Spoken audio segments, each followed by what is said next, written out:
everybody, and welcome to the Emotional Embuffination podcast. I am your host, David Ian Wilson, and here on Emotional Embuffination, we are training to become emotionally buff enough to overcome any conflict in life. And at the same time, we are learning to discover and optimize new levels of success, happiness, and just all those joyful, positive feelings in life. This podcast is just one of a number of different resources I have available. If you want to learn more about any of that, check out the Emotional Embuffination website, which is embuff.com. That's EMBUFF.com. Also on the website, you can sign up for the newsletter, which has weekly emotional embuffination tips that you'll get sent out. That'll help you in your emotional embuffination journey. On today's show, I have the pleasure of getting to interview Mr. Benjy Sherer. There is a fine line between emotional awareness and spiritual awakening, and that's where Benjy thrives as a mentor and teacher. Guiding people to emotional mastery, Benjy bridges the gaps between psychology, spirituality, and philosophy. Those three realms are all intrinsically connected in Benjy's completely unique and yet intuitively and compellingly simple approach to self-love and emotional mastery. His overall approach is about feelings first, referring to the notion that we can master our emotions directly without the need for deep intellectual analysis, ultra-spiritual practices, or pharmaceutical medications.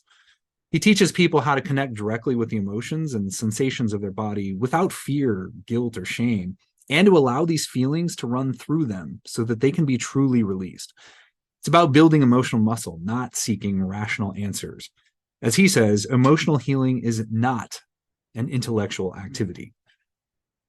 All right. So Benjy, thank you very much for agreeing to interview with me today. I'm actually kind of excited about this because I know we talked a little bit before this recording here, but I kind of stumbled onto you and discovered your message seemed extremely similar to mine, with the emotional embuffination framework. And you're all about kind of emotional fitness and cultivating that fitness and emotional strength and dealing with conflict in life. And it also sounds like your journey's similar in many ways to my own. So thank you very much as a preliminary matter for agreeing to be on here.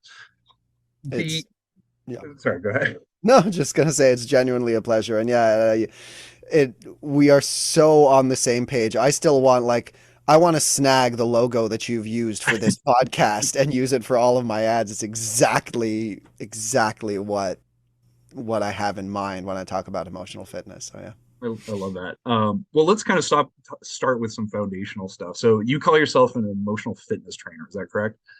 Yeah, so that's actually a term. It's been in the back of my mind for the last year or so. I felt like it's the best way to describe really what I do.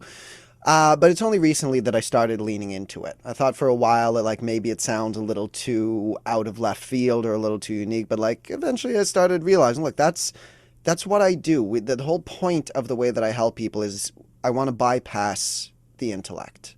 Bypass the analysis of our past and our trauma, not necessarily the intellect entirely, but true emotional healing doesn't come from logic, doesn't come from analysis. Emotions are not logical. And I've had clients who have spent 30 plus years in therapy and with counselors talking and rehashing and going over their past and never really getting anywhere.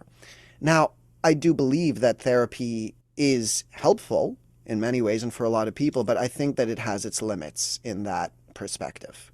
Well, let's circle back to that in just a second. Yeah. I really want to talk about that part because I feel like maybe that's one of the parts where we may or may not differ depending on how you're defining some stuff. Sure. As a preliminary point, maybe we can talk a little bit about your background and how you got into this line of work in the first place. Sure. So it came up about 6, 7 years ago, probably by now. I had struggled with anxiety and depression and some issues throughout my life.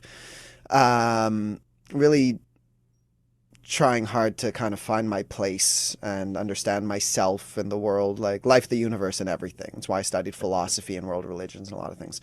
And so about 6 or 7 years ago, I was, in some senses, living my dream. I was running my recording studio and I was working at a couple of clubs, and just, even though I didn't have everything that everyone could want in the world, I was living as myself and I was really enjoying where I was at. I was helping people in my own ways. Anyways, I was living my dreams in my own ways. And at one of these clubs, It was a burlesque club that I started working at, and it was the first place in my life that truly felt like home. The first place in my life that I felt like I could open up.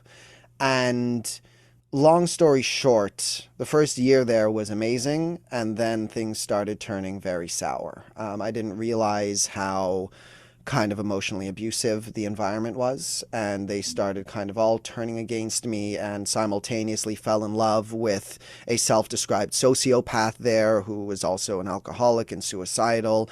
And so having developed these intense emotional connections with that place and with these people there and with that woman, and then having them all kind of turn in that way and not understanding the emotional dynamics of what was going on at the time, sent me into a really terrible downward spiral, which brought me into the lowest place that I had ever been in my life. Being, even as someone who has been desperately afraid of death my whole life, even I became suicidal. And there were days, months, weeks at a time when I would just be thinking, hey, my building is really tall, and thinking about how easy it would be to take that step.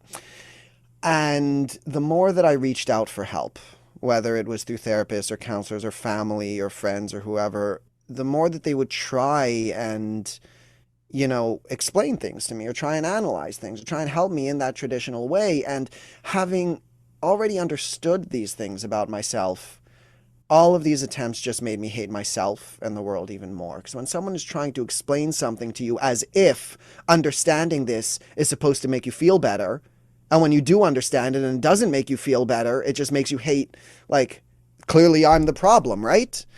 So it sent me into a really deep downward spiral where I couldn't do anything. I had to shut down my recording studio. I got let go from the clubs. I couldn't focus on anything, even though it was my dream and it was what I loved the most. I would be sitting here in my studio while a musician was on the other side of the glass doing their session, just shaking my leg, and couldn't focus and couldn't pay attention. So I had to shut everything down.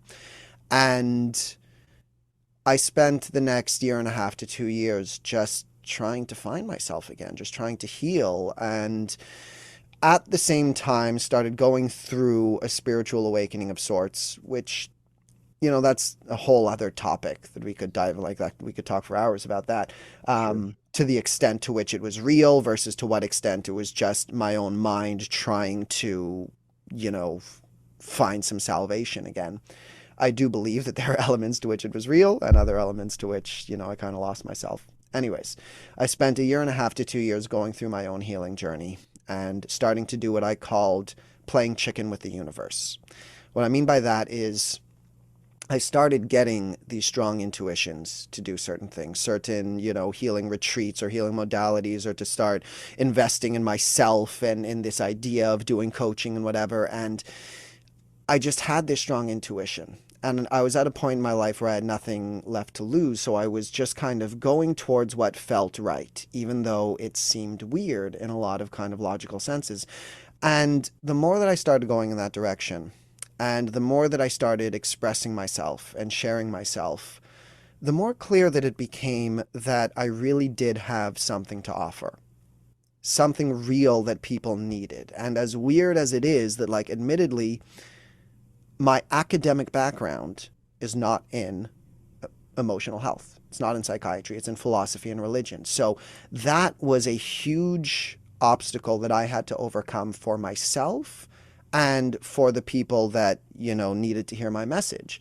Because I was afraid and ashamed of the fact that, like, how can I talk about something that's so sensitive and so important and so big without having that specific academic background? And I had to come to terms with this identity, this goal, this purpose. The idea that, like, I've found my calling. And yes, having found my own way out of depression and anxiety and being suicidal, and having found my own way of doing it, and recognizing that I do have an ability to express things in a way that really connects with people that the mainstream way of approaching mental health doesn't do, yeah, this is where I'm meant to be.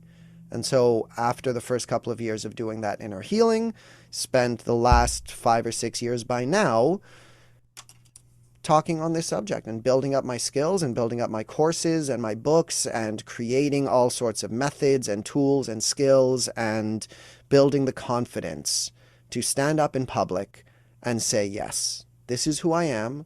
This is my purpose. This is my calling. I do have something to offer. And for those who are willing to listen and willing to open up their ears to my perspective and my approach, I have changed countless lives, and I intend to continue to do so. That's awesome, man. There's a lot that you say there that just reminds me of my own path here, and I won't hit you too much with my own history on this. I mean, I think I talked about it in like my first episode of this podcast, but I mean, there's so much there. Like I got diagnosed with anxiety and depression. Your comment about hating yourself even more when you're sitting there talking to a therapist. Like I remember sitting in a therapist's office one time and saying how much I hated myself because I hated myself. And Yeah. it was like this weird loop that felt very similar. There was a spiritual element to what I was going through. Even when I kind of circled back out of that, I remember having a similar thought about you're not having the background in this particular training. Like I literally spent probably 4 months contemplating going back and getting some sort of master's in behavioral health or something, right? I was like, do I really have the credentials to be even talking about this? I was a psychology undergrad, but I didn't have any specific clinical training. So there's a lot there that just really resonates with me. So if your journey then kind of took you to this idea that analyzing, kind of using some of the traditional talk therapy kind of approaches to things doesn't ultimately work, or maybe that's not necessarily useful in kind of other people's emotional journeys, what does? Like what do you offer to people in terms of getting them through those dark places and coming to somewhere better? Yeah. So, firstly, I do want to clarify that I don't think I would go as far as to say that therapy isn't helpful or doesn't work Fair distinction. exactly. Yeah.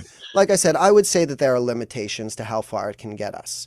And I do believe also that therapy has been crucial for many people and even more so for society as a whole. Because if we go back 50 years, let's say, we weren't even willing to talk about emotions. Yeah. And the culture around therapy has brought mental health into the public sphere.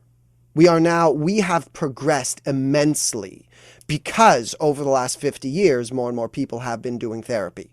And I think it was absolutely necessary to get us from a place where, I mean, I wasn't alive at the time, but I imagine, in the 50s, if you tried to complain to your dad or to someone, they're like, oh, you caused me emotional pain as a child, and that's why I'm, abusive today. They would have rolled their eyes at you and they would have, paddled you on the butt and said, get back to work, whatever. So, That still might but happen today too. exactly. So But it's therapy probably more has, so. yeah, so therapy has been crucial for a lot of individuals and for us as a society. But Yeah. in terms of what actually needs to happen, basically, the way that I like to express it is that every emotion that comes up inside of us, it needs to be felt. Think of emotions a bit like food, in the sense that every morsel of food that you take in needs to be processed and digested and broken down so that you can push it out the other side and you're not carrying it around with you. The same goes for all of our emotions. In a moment of pain, in a moment of trauma, and trauma doesn't necessarily need to be the worst of the worst things that happen in the world. Trauma can be something as simple as you expressing yourself to your friends and being made to feel stupid about it. Like, oh, I really like if you're 6 years old and you say, oh, I really like this TV show, and your friends go like, oh, that TV show is stupid and you should feel terrible. Then all of a sudden in that moment, firstly, there are all sorts of emotions that are coming up that you don't know how to feel and you're not safe to feel in that moment, because in that environment, let's say in that very small example that I gave, in that moment, if you cry, if you express yourself, if you yell or defend yourself, that's likely going to lead to more judgment, more criticism. So we start learning in moments of pain and in moments of trauma that if we actually feel and express the emotions that are moving through us in those moments, that it's going to lead to more pain and trauma. So what's the lesson that we learn? We start learning to shut down that emotional response. And we spend our lifetimes building an identity around our defense mechanisms, around all of the things that we do to keep ourselves safe.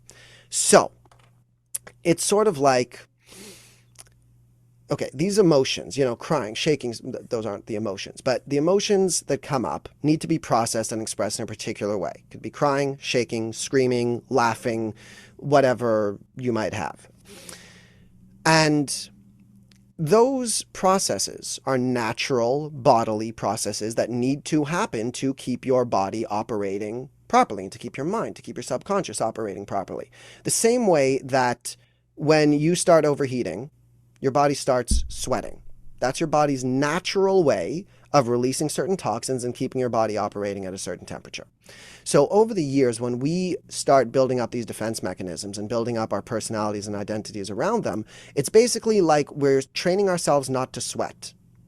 It's like we believe that, okay, well, if I sweat, I'm going to get judged, I'm going to get mocked, or it's going to lead to danger. So we somehow manage to train our bodies not to sweat. Now, what would happen if you managed to live your life without sweating? You would die. You would literally boil alive from the inside out. There's actually a condition called anhidrosis, which is the inability to sweat, and people who suffer from that often die from heat exhaustion. And that's exactly what's been going on with our emotions. There are these natural bodily processes that need to happen. And your body knows exactly how to process these things. But we've spent a lifetime actively shutting those things down. So in a moment of trauma, it's like your body is saying, okay, here's this stuff that we need to process. Can we please deal with it? But since you're not safe in that moment, it's like your head says to your heart, okay, no, we're not safe right now. So hold on to that emotion. And I'm going to come back around and deal with it later when we're safe. The heart goes, okay, cool. So it kind of stores that emotional sweat somewhere. And then as you go through your life, basically every moment that you're getting triggered by something, when something in your actual life is bringing up emotions, that's like your heart sending up this stuff and saying, hey, here's this thing that you didn't deal with 10, 20, 30, 50 years ago. You promised me you were going to deal with it when you were safe. Are you safe right now? And the brain still thinks that we're not. That's our problem, is that we still feel and believe that we are in that dangerous place, the initial point of trauma. We still believe that truly feeling and processing and expressing our emotions is a threat. So, to come full circle and try and answer the actual question that you asked about how the healing really happens, is reconnecting those emotional processes, starting to show your brain and your mind and your heart that you are safe to fully feel all of the things that are moving through you. And the secret, really, where we kind of branch off really from therapy, is that these emotions and your traumas and your triggers are presenting themselves to you every day. You don't need to go hunting for them. You don't need to go analyzing the past, because every moment that you are getting triggered is your trauma revealing itself to you. Every moment of that turning feeling in the pit of your stomach, the tightness in your chest, the lump in your throat, every moment where you're getting defensive or judgmental or aggressive, or you feel the need to put on a mask, or any of these things, that is your trauma showing itself to you. And there's a cycle going on between your thoughts, your emotions, and your sensations that keep those defense mechanisms active. Yeah. And when you can learn to separate those three elements, your thoughts, your emotions, and your sensations, learn to understand the subconscious cycles that are going on between them, and learn to confront each of those things head on, then you can finally allow your body to go through the purging process that it's been trying to go through for decades. I love the sweat example. That's I really like that analogy, and I agree with that. Now, do you think that this can go too far in the opposite extreme? So let's say, for example, you have embraced the idea that you need to experience the emotions, you need to just throw yourself into them, you need to have cry it out, whatever. Do you think it can go to a point where you're indulging too much in the emotions, or you're allowing them to go out of control, and that can start to sabotage various situations? I think if someone listens to maybe 5 minutes, let's say someone listened only to what I just said, Mhm. and took all of that at face value and didn't take the time to learn more about the tools and the skills and the processes and the actual overall wisdom that I teach people, maybe. People could misinterpret what I'm saying as in, oh, you need to just cry all the time and you need to just feel everything. People could misinterpret it that way. But no, if we are genuinely and sincerely applying the tools and skills that are relevant to this, then the act of feeling the emotions is firstly an act of purging. You're finally letting go of some things that have happened in the past. So every moment that you allow yourself to properly do this, there's less and less inside of you that you need to purge and process. So you're letting go of a bunch of it. And then the other side of it is well in line with the title of its emotional embuffination. I say emotional, like we're building emotional muscles. So as we build these muscles, you're not going to be as triggerable. Firstly, because you've been letting go of things, and now because you have the skills and you have the tools, and most importantly, you're not afraid of the emotions. You're not afraid of anything that's going on. So over time, we're building the emotional strength. So it's not going to lead you into this spiral of being overly sensitive all the time, where every tiny little thing is going to trigger you into a breakdown where you're just going to need to separate yourself from the world and cry. It's that you're going to use those initial moments that do trigger you as opportunities to heal. And as you get better and better at it, there's going to be less stuck inside of you that you need to heal. There's going to be less from the world that can trigger you in that way because you can see all of your inner cycles. And it's not, I don't believe that it would ever send you into that downward spiral that you were alluding to. Fascinating. Yeah, it's really interesting because I feel like you're saying the same things I say, but in a Yeah. different framework. Like the words you're using are different, but I think the end result is very similar. One of the things I talk about a lot is kind of leaning into the emotions or accepting the emotions for what they are. Because I find that in my own personal experience, and I feel like I've seen other people do this too, that when you resist the emotion, just like you said, I'm not going to sweat. And then you kind of just stuff it down, then you start creating all these other problems, and the emotion seems to amplify in terms of like you're almost experiencing more. Whereas if I just say, okay, I'm feeling sad right now, or I'm upset right now, just by virtue of simply saying that to myself, I can tone it down immensely just by saying, all right, I accept that I'm not happy and that's okay. As opposed to I'm sad. No, I'm not. I'm happy. I'm really happy. And then it's like you feel worse because you're not feeling the thing that you think you should be feeling. And then and you stuff it down, and then behavioral mechanisms start to train you into other things. I totally agree with everything you're saying. I just frame it differently. So I think that's awesome. Um, there's a couple things that you talk about. The confronting uncomfortable emotions. So we just sort of touched on that. You also talk a lot about unconditional self-love. Is that correct? Yes. Can you elaborate on that a little bit? Like, what does that mean to have unconditional self-love? Okay, so that's it. It's an interesting, complex, and admittedly hard to describe point. But I would say every single thing that I teach, every tool, every skill, every exercise, every piece of wisdom is, how can I put this? It all stems from unconditional self-love. Like when I started my healing journey, those were the only words that I had to guide me. Unconditional self-love. And when you can fully understand what those words imply and mean in every context, there's no room left for, sitting in your victim mentality or for judging people or for getting angry, because unconditional self-love will imply everything. For example, you can't be cruel to someone else without also hurting yourself. It's, I know I'm trying to jump into a big topic all of a sudden without a lot of I guess context. I steered you there. So Yeah, no, it's okay. Like I said, it's a very hard concept to try and explain. So unconditional self-love. Firstly, judging yourself, getting down on yourself. Obviously, that goes against unconditional self-love. Betraying yourself in any way goes against unconditional self-love. Being in conflict with your own beliefs goes against unconditional self-love.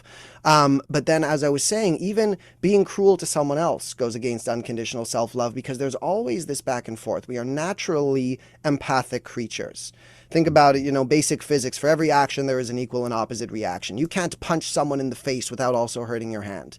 And as naturally empathic creatures, if I knowingly cause you harm, the natural human response is to feel guilt, to feel shame, to feel some of that pain in return. The only way to be cruel to someone else and to not feel terrible about it is to be so shut off from your own nature and from your own emotions, which is just not a good place, a good way to be living your life. So unconditional self-love, if we apply that to any area of our lives, will lead us in the direction of emotional healing. And I'm like, yeah, I know that was not a phenomenal answer, because it's just, there's no way that I can give a short answer to that question. Fair enough. We'd have, yeah, Well, and I think I get the idea from that. So if you were to take kind of these two concepts, both the confronting the uncomfortable emotions and kind of the unconditional self-love, and you were to go back and analyze your experiences at the burlesque club that you were yeah. talking about a few minutes ago, um, what do you think happened, with your current understanding? Okay. So that's a great question. That I think can help me contextualize this whole unconditional self-love thing a little bit more. So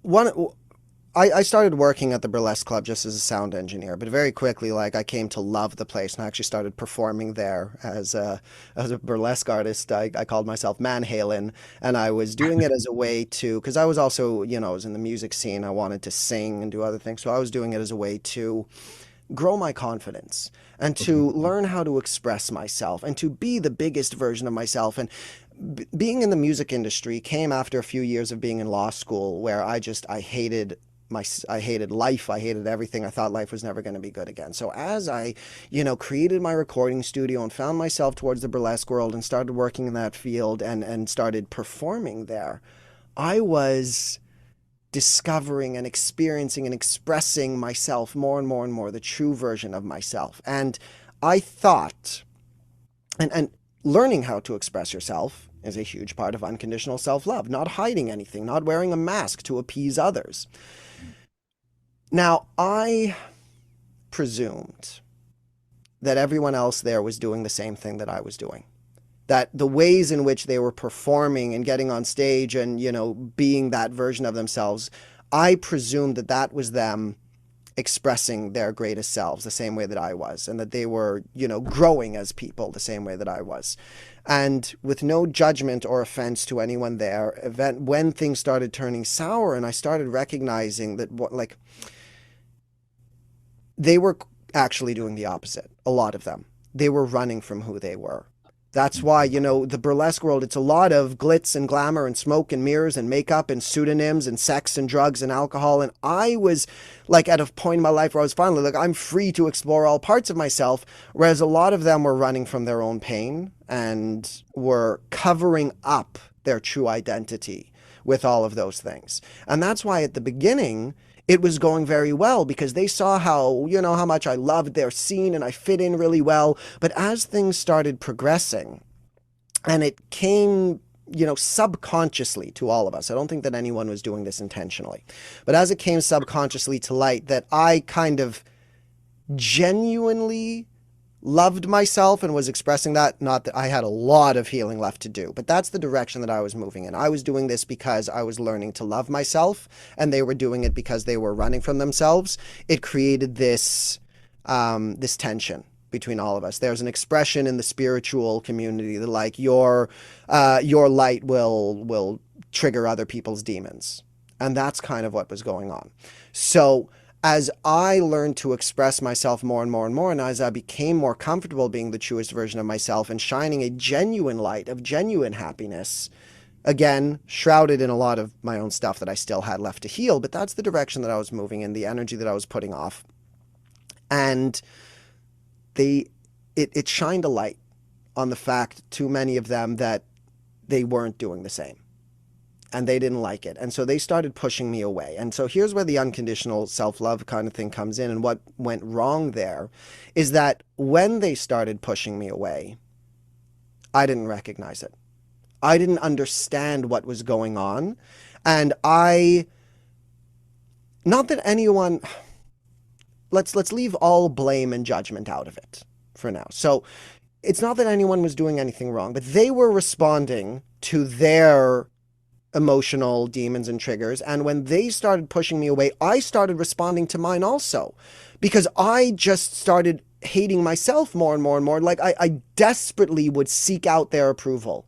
The more cruel that they were to me, the more that I desperately wanted them to approve, because I loved this place and I didn't understand the, emotional, for the emotional abuse that was going on there. So because I didn't love myself enough to recognize that if these people aren't allowing me to be and express myself, if they're trying to make me be someone else in order to get their approval, then that's against my own unconditional self-love. So the more that they pushed me away, the more that I would seek out approval. And the more that I would seek out approval, the more that they would push me away. And the more that they would push, and back and forth, sending me into this deep spiral of, I don't understand what I'm doing wrong. Because I'm being, like, I was not perfect in these scenarios. And the more that they drove me into that downward spiral, the more that I started acting out in ways that were at least awkward, that, like, in the end, I understand why they had to fire me, why they had to get rid of me. But it created this spiral where I was just, the crueler that they would be, the more kind that I would try and be. And then my kindness was met with more rejection, with more cruelty, which made me hate myself even more. And like it all comes down to a very like cliched thing that we would tell our kids, which is like, if your friends are making fun of you, then they're not really your friends. That's kind of what all of this came down to, but I didn't recognize that and I didn't realize that. So I put their love and approval for me over and above my love and approval for myself. And I desperately would try and change and would try and do whatever I could to earn their approval. And that was me betraying my own self-love in ways that led me into that deep suicidal depression. That's perfect. I think that was a great example of that. There's several things here that are resonating with me. One is I think I talked to you about this when we were on the phone before this, but I have this concept that I promote all the time, that we are drawn to, or draw in, people who are at comparable emotional developmental levels. So when you have somebody essentially that's kind of in pain and they're kind of manifesting that pain in a certain way, they're often drawn to and attracted to and attracting people that are also in pain in kind of a similar way, but sort of manifesting it in a complementary way. So I think frequently, using your framework there, you can look at like a domestic violence situation where you've got one partner who's doing everything to placate, be nice, be kind to the other partner who's lashing out. I mean, both of them are coming from this place of sacrificing their own sense of self to do something, that's manifesting in either the abuse or this sort of tolerating the abuse and trying everything they can to change themselves. Either way, it's kind of a conflict in the self-love concept. So Yeah. I totally agree. I really like that framework. And I have to show you this real quick. So this is I wrote a book, Emotional Embuffination. Chapter 21 of that, if you can see that. Self-love. Yeah. Self-love, right? So I think it's a critically important piece of this whole equation. And I 100% agree with you. But like I said, and I think that sometimes when people hear the term self-love, they get thrown off by it because they think that self-love is selfish. That Yeah. when I say self-love, it means like, oh, you have to focus only on yourself. And this is why I already brought up the point that true self-love will imply that you must be kind to others. You must be compassionate to them. But the self-love needs to come first. That's the dichotomy. So, if you're using the kind of Christian golden rule of like love thy neighbor sort of thing, and if that's your golden rule, that you need to care for others first, then you will drain yourself and you will end up with nothing left to give to anyone. It's the classic example of, when you're on a plane, put on your own oxygen mask first. So if you are desperately trying to be of service to others and you're ignoring self-love, then everybody loses. Because you will never become that greatest version of yourself. You'll only ever be giving 10% of yourself to the world. But when you focus on self-love first, then you learn how to build up yourself, how to build up your real identity, your real self-expression. And when you get to a certain point, again, self-love will imply that, like, I cannot possibly judge you or be cruel to you or take advantage of you or be violent to you without also hurting myself. So self-love has boundaries. It doesn't mean that you can't, like, when I say that we need to be kind to others, we need to, like, unconditionally love others in order to fully unconditionally love ourselves. It doesn't mean that you allow people to abuse you. It doesn't mean that you allow everyone into your life. You have to set up boundaries. But you can set up boundaries without hating, without judging, without carrying the anger inside of you. Because the anger and the judgment and all of these negative, like, it's corrosive to you. So there's another example. As in terms of unconditional self-love, the reason why I want to be kind to someone, and it's going to sound weird, isn't for you. I'm not being kind to you for your benefit.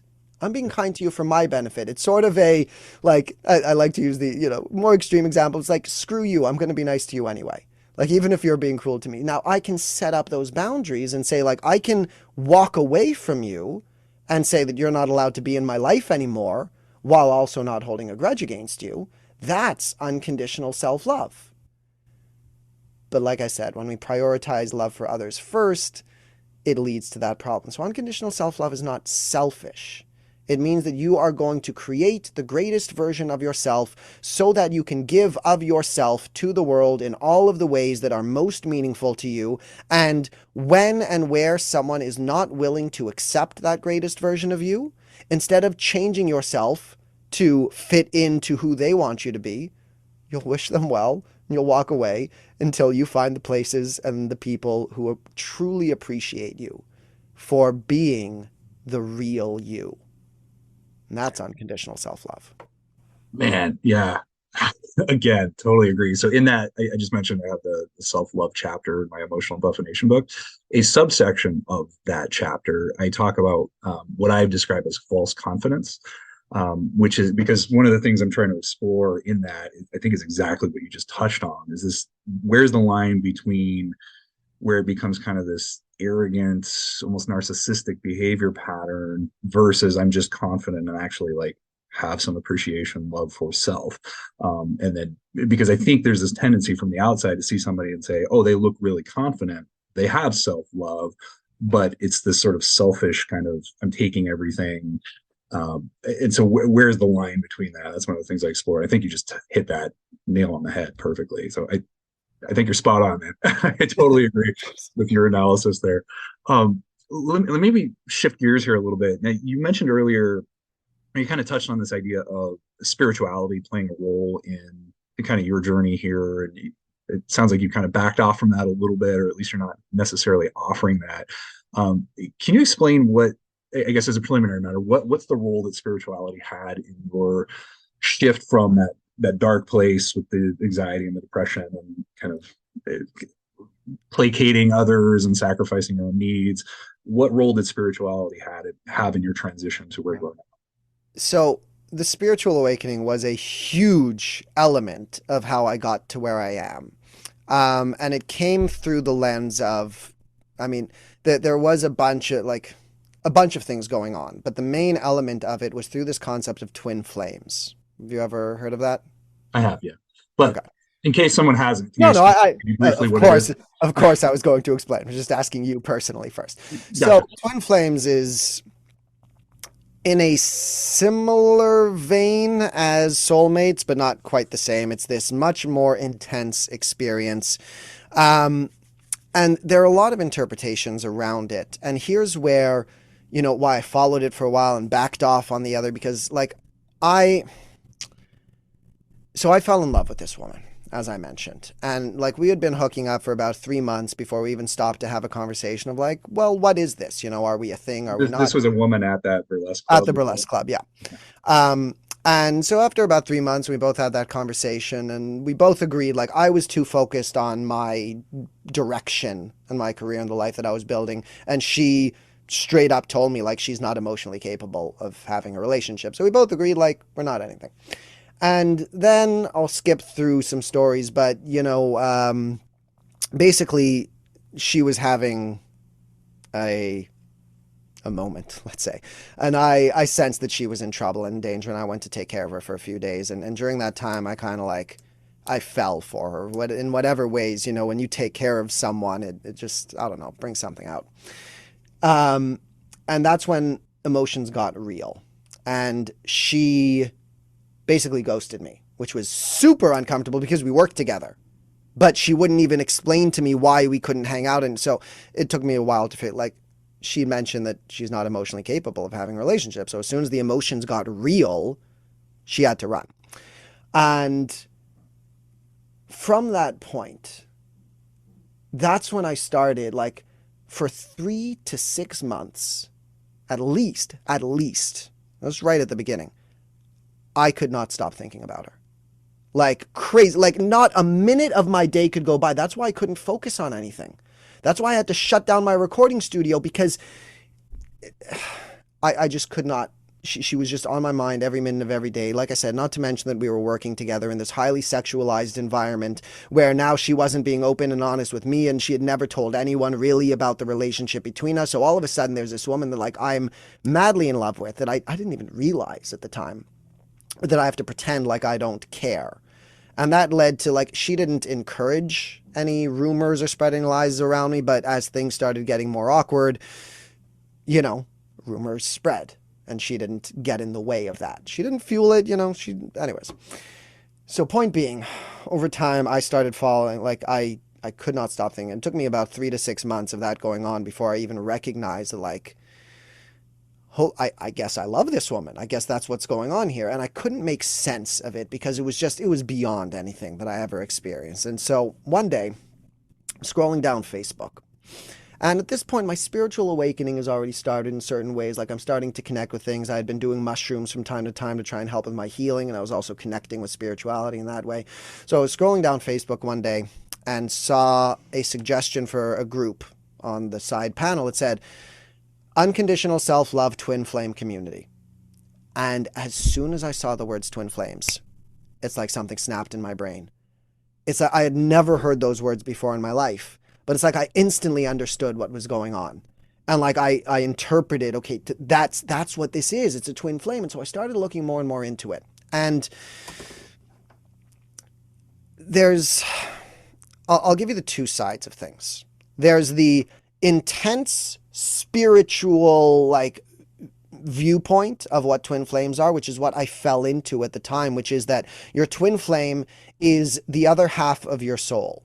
And that there's the masculine and feminine kind of side. And in this dynamic, she was actually the masculine, I was the feminine. And there's this runner and chaser dynamic that happens between the masculine and feminine, where the masculine kind of wakes up spiritually first, but then kind of goes back to sleep. And when the twin flames meet, it creates this energetic frequency between the two of you that lights up something in your brain and in your soul that sparks the feminine into an awakening. But that awakening pushes the masculine away, and it creates this runner and chaser dynamic where, in order for the two of you to come together and achieve your greatest versions kind of thing, the feminine now needs to go through this spiritual healing journey, because the desire energy, that intense need that you have to be with this other person is going to push that person away. It goes back to the law of attraction, which I know you talk a lot about. The energy of desiring something is the exact energy of having something. So the more that the feminine desperately needs this other side of her, the more that it pushes that other side of her away, which means that if you ever want to be with this person, you need to deal with your own shit. And you need to learn how to sit in your, not specifically how to sit in your pain, but how to sit in your power. How to confront all of that stuff, how to stop chasing everything, how to heal your past and heal your wounds. And then there's this story that goes on with the whole twin flame thing, that as the feminine begins to heal, it's the feminine, like the part of the story is that twin flames are here to help the world evolve. We carry a higher frequency within us, and we are meant to step into our power and to step into our mission work. So that was the story being told by the twin flame journey. And looking back on it now, because there's a lot of other stuff that goes on. It talks about telepathic communication, and if you're dreaming about her, it means that she's dreaming about you, and that like her, I believe that her soul was crying out to me for help, and I believe like one of the reasons why I dove into the emotional healing for myself. This is as I mentioned before. I didn't realize how much emotional healing I had left to do. Because I was at a point in my life where I was learning to express myself. I was learning to be a bigger version of myself. I didn't realize how much healing I had left to do. But I started diving into the emotional healing because, as I mentioned, she was a self-described sociopath. I would never call her that. That's what she called herself that to me. She was an alcoholic. She was suicidal. She was, let's leave it at that. There's other things that I could say. But she was in a lot of pain. Yeah. And as I started believing that she was my twin flame, and as I started looking into the twin flame journey, basically what it was saying is that she's the other half of my soul, meaning that if I do my healing, she will heal as well. So the twin flame narrative was the spark that pushed me into doing my emotional healing, and that even pushed me into learning to rise up as a coach, because I believe that that was my mission, that was my purpose, that was the mission work that I had to do. And if I ever want to get her back, I need to rise into my power, and I need to be this version of myself. So it was, without the twin flame narrative, I would not be where I'm at today. Now, in hindsight, I can recognize that so much of what I believed on that end was nonsense. The ideas of telepathic communication, that she was trying to send me messages, or there's all of these stories. Like, I'll tell you the most crazy thing. Part of the narrative sometimes with twin flames is that once the feminine is in enough of her power, the masculine will kind of show up unexpectedly. Mhm. And that did kind of happen. But, and I can tell you about how that kind of happened if you wanted, but anyways, but before that happened, there were like months or weeks at a time where I would like put a letter on my front door for her, expecting her to show up at any time. And she didn't even live in the same province as me. So there were all of these things that I came to believe in, the idea that she's the other half of my soul, and that we're here, and that like by being with this other person, you can achieve a level of spiritual power that you can't do on your own. There are all of these things that like I can now recognize. I had lost my mind. I was beyond, and for people who are still in that space and who believe in those things, hey, maybe it is true. I can't say for certain what is true on the spiritual side of things, which is why I've pulled away from teaching about spirituality a bit. But basically, it's that the twin flame narrative pushed me to do the healing, pushed me to step into my mission work, pushed me to do this coaching. And once I was finally in this new version of myself, genuinely standing in my power, it's like the drugs wore off kind of thing. Mhm. And I was able to come back down to reality and to be this version of myself without the need for those over the top spiritual beliefs, which this is what leads to how much of it was real and how much wasn't. Right. Because there is no denying that this is my calling. And I hope I can say this without any ego or arrogance. I am really good at what I do. And I've transformed people's lives, and I've saved people's lives. There are at least 10 different people who told me that they were actually planning on killing themselves before they started working with me. And so how can it be possible that the journey that led me here is complete bullshit if where it led me to is so undeniably true? So some of it was real. Some of it helped me discover my truest self and my real calling and my real mission and purpose and my unconditional self-love, where I can finally stand up in public and be the version of me that has something real to offer this world, while at the same time recognizing that in many ways, and a bunch of which that I didn't even mention here, I had lost my goddamn mind. I was way past the realm of reality, of Yeah. physics, of like just of life. Yeah. So, what to what extent do you embrace that narrative now? I mean, obviously, we're saying that some portion of that was. potentially real? And Here's what yeah, do you believe now? I know you're not promoting it as part of what you're teaching or yeah, um, talking about it more publicly. Obviously, we're talking about it, but yeah. you're not actively promoting that as No, part of the definitely not. tool set that you're offering. What do you believe now? So I do believe in a large extent to various elements of the spiritual awakening that I came to. I believe that we are multidimensional spiritual beings having a human experience right now. I believe that there are multiple dimensions in this universe. Basic quantum mechanics requires 10 or 11 dimensions, and I believe that there is more to this universe than the physical dimensions that we are seeing, and that there's more to who we are as humans than the physical dimensions that we are seeing.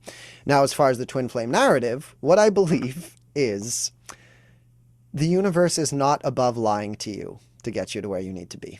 Mm, So it used my higher self, if you want to put it like that, or the universe used love and used the twin flame narrative to get me to the version of myself that I needed to be. And once I was there, then I had to let go of it and had to come to terms with, it helped me. I had to process a lot of shame around the things that I did, which just helped me on my healing journey. So the universe is not above lying to you. that's fascinating. So it's almost like you're saying there's kind of a spiritual element that's going on in terms of where you were, but you're not really buying the twin flames component of this to the extent you were, at least. But there is something spiritual that was going to be it. So Yeah. um, Although the interesting element of it, so, like I said, part of the twin flame narrative is that when you meet this person, it sparks something inside of you that awakens. It awakens that part of you. And there's no denying that that's what happened. I right. met this person, and my love for her and the pain of being apart from her sent me into a spiritual awakening and into a healing journey where I was then able to discover my real purpose and calling. So, at some level, the twin flame narrative played itself out perfectly. But the other end of, is she the other half of my soul? Are we absolutely meant to come together? Is there stuff that I can't achieve without her? Is blah, blah, blah. And then on the other hand, for those listening who might still be more spiritual on that end, who might even be on that twin flame journey and might not like that I'm saying that I've come off it, even I can admit, who knows? Maybe it's the case that 20 years from now, her and I actually do come together in the way that the twin flame journey predicted. I can't know. So it's and if that narrative is true, it wouldn't be surprising for it to take an entire lifetime for us to come back together. Because in human terms, like the next year is a long time. But from the universe, from eternal terms, when it's saying you're so close, you're almost there, you guys are about to come together, that could mean 30 years from now. 20, yeah. Man, I'm gonna have to check in 30 years because I need to know the answer to this. Yeah. That's fascinating. Maybe if I can shift gears one more time, there's one more kind of topic of substance I was hoping to hit with you. So you mentioned at the beginning of this conversation, this kind of idea that analyzing an intellect was, I guess, not the way to kind of deal with the emotional traumas and the emotions that are coming out. Can you elaborate a little bit on that? What do you mean when you say that, like, intellect is not don't let me put words in your mouth, maybe I'm Yeah. summarizing incorrectly, but if with this idea that intellect is and analyzing is not necessarily the right pathway, what do you mean? So the way that I like to express it is this. Imagine that you had a persistent headache, and it's been getting worse and worse over the years.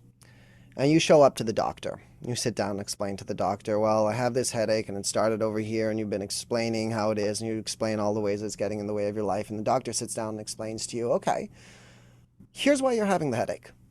It's because of these processes that are happening in your brain. It's because of some certain chemicals, and it's because, maybe 10 years ago you fell and you bumped your head and there's some trauma left over. Do you believe that that would make the headache go away? No. Of course not. Well, Would you, maybe it probably depends on what's causing the headache. if the If the doctor doctor was is actually there right. really is there any situation in which the doctor explaining to you why you have a headache would make the headache go away? Well, if the headache was purely psychosomatic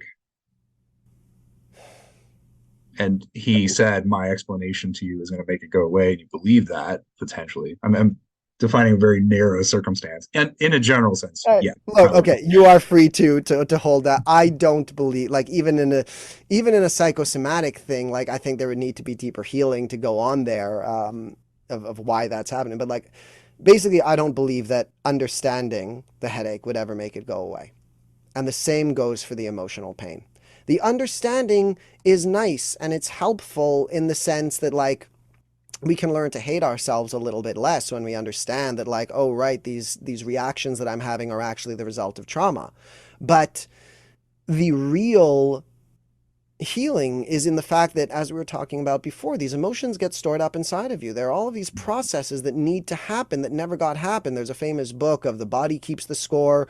And like, that's just one example of all of the many, many people who've acknowledged that trauma gets held in the body in various ways and in the mind. And even if we're looking at it, I'm not a neurobiologist, but so I hesitate to make these claims sometimes, but I'd imagine, so there are various chemicals that we associate with fear, with anger, with joy, with sadness. And in moments of experiencing a certain emotion, even your brain is creating certain chemicals, and those chemicals need to be processed and broken down. And if they don't get processed in an appropriate way, they stick around. They're somewhere.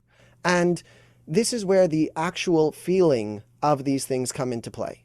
That analyzing it, recognizing, like, for example, I know that when I was young, I have an older brother, he's just a few years older than me. And when we were very young, he was everything to me, like, he was the role model. He was everything that I wanted to be, and I wanted nothing more than to hang out with him all of the time. And when he went into high school around that time, it was no longer cool to hang around with your little brother anymore. But I still desperately wanted to be around him. And so in order to try and hang out with his friends and fit in with them and not be the, like, clingy younger brother, I had to start pretending like I didn't care. I had to hide my affection for my brother. I had to play it cool, And I am well aware of that, and I've always been aware of that. And that has played into why I've often held back in relationships. Because I have always been afraid that if I show too much affection, that it's going to push that person away. Because with my brother, if I showed him too much affection, he would have to push that away because it wouldn't make him cool to have his little brother hang around. But if I was just one of the guys and I didn't care, then maybe I could hang out with them. Now, I've known that my whole life.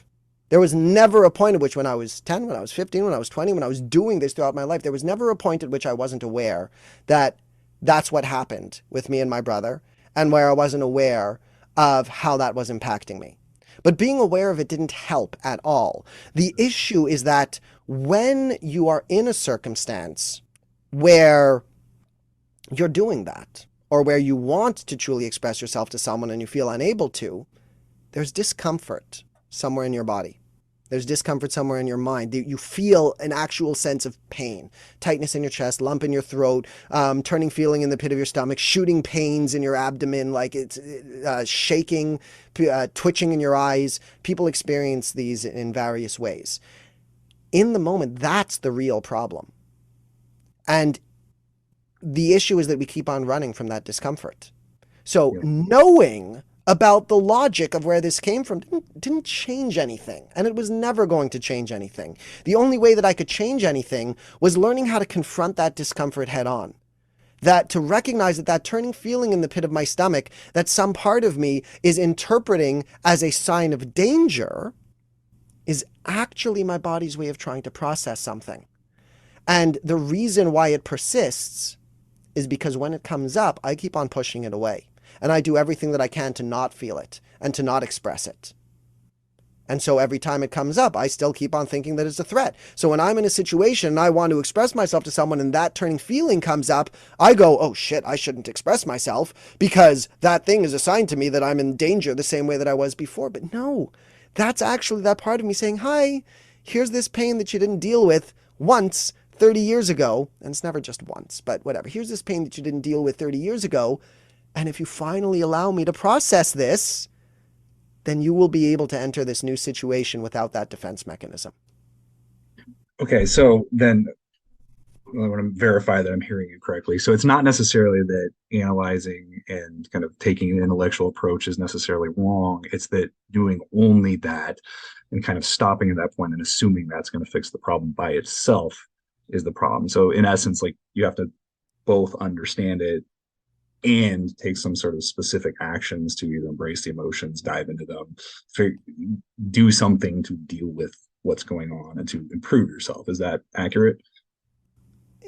A little. So I would say, look, understanding these things is great. In general, when I'm working with clients, like what I want my clients to understand is the generic concept around it. I want them to understand that holding back in their relationships is a trauma response. It doesn't specifically matter if they know exactly where it comes from or not. So Right. when you're saying that we need, like your interpretation was that we need to do both, I would Well, say, I'm not sure I was necessarily saying we need to do both, but I'm saying if I'm hearing you correctly, it's not that the intellectual and analytical approach to this is bad per se. It's that using only that in a well, vacuum so doesn't get you so I'm trying, there's two, like it's sort of two parts to my answer. Number one is anywhere. that Okay, sorry. we could, I believe that if either one of them was going to solve it, we could solve it just by confronting the emotions without ever Okay. understanding where it comes from. That being said, understanding where it comes from, that's all well and good. But the second part of the answer is that oftentimes the analysis will take us too far off course. Mm, So it's not that actually understanding where it comes from is bad or we shouldn't do it, but it can, like you were asking me before, if feeling our pain, feeling the emotions can lead us into that downward spiral where we're overly focused on like, or we're overly right. allowing the emotions to take over. And I said, I don't really think that's possible if you're doing it right. Right. I would say on the other side of things, overly analyzing can steer you off course. Okay. If you believe that analyzing is going to solve the problem, and if you keep on avoiding it, then you can go through that cycle. Like I've had clients who have been in 30 years worth of therapy, Yeah. still thinking that the analysis was going to get them there. Mhm. And the more that they analyze, the more that they hate themselves because I understand all of this and I found the answers, but I'm still in pain and everything is still terrible. Yep. I totally agree with that. And I've definitely seen that exact same phenomenon. All right, I'm looking at the clock here. I want to be at least kind of respectful of your time here. I feel like I could go on for a long time with you about all of these topics. Now, you just to kind of circle back, I'm going to have one more substantive question, but you have written a couple of books. We didn't even get to really talk about those. One is Feelings First Shadow Work, correct? Yeah. And then the other one is 10 Mind Hacks for Quicker Emotional Healing. Is that right? Yeah. And okay, if anybody wants to like check out those books, learn more about you, reach out to you in some fashion, how would they do that? Okay. So if any, let me say the feelings first shadow work is kind of the main first book, and that will give the conceptual overview of my Okay. perspective and my approach and kind of what the step by step to this healing is. But it's the conceptual overview of what the step by step is, Okay. and that's I think where people should usually start. 10 mind hacks is I think like it pairs very well with it. If you want to skip the conceptual overview and go right to 10 mind hacks, then that will give 10 different tools and tricks along with some wisdom of like why we're using them that you can start applying on a day-to-day basis of how to accelerate your emotional healing. So some actual tools and skills. But overall, I would recommend starting with feelings first. Okay. You can find that on Amazon or on most other online retailers. Some of the websites may be down right now because I'm uploading a kind of like just slightly edited second version. But you can find it on Amazon. So there's paperback, Kindle, and audiobook. You Awesome. could also find the PDF and the audiobook directly from my website if you want. That would be at benjysherercoaching.com/ffbook. Okay. But overall, you can go to Amazon. Uh, yeah. And same website if they just want to reach out to you generally, kind of Yeah. learn more. So other things that I'll just kind of mention right now, if you want to learn more about my course in coaching, you can just go to benjysherercoaching.com. Um, And I also have a free webinar. It's about an hour long called Healing Feelings First, where Okay. I dive into kind of the main shifts that need to happen to move from the kind of standard approaches to emotional healing to the ways that I recommend. You can watch that for free at benjysherercoaching.com/replay. Okay. And yeah, I believe that's most. So, and anyone who wants to learn more can check out those three options. And I'll try to post some links under Yeah. everywhere I'm posting this. So, all Oh, right. also, one last thing for anyone who wants. I do have a Facebook group called Self-Love and Shadow Work Modern Awakenings. So I make a bunch of posts there if you want to join us. Awesome. So lots of different resources Yeah. or different ways to get to you. Okay. Last question I'm going to ask you. This is something I've been asking every guest I've had.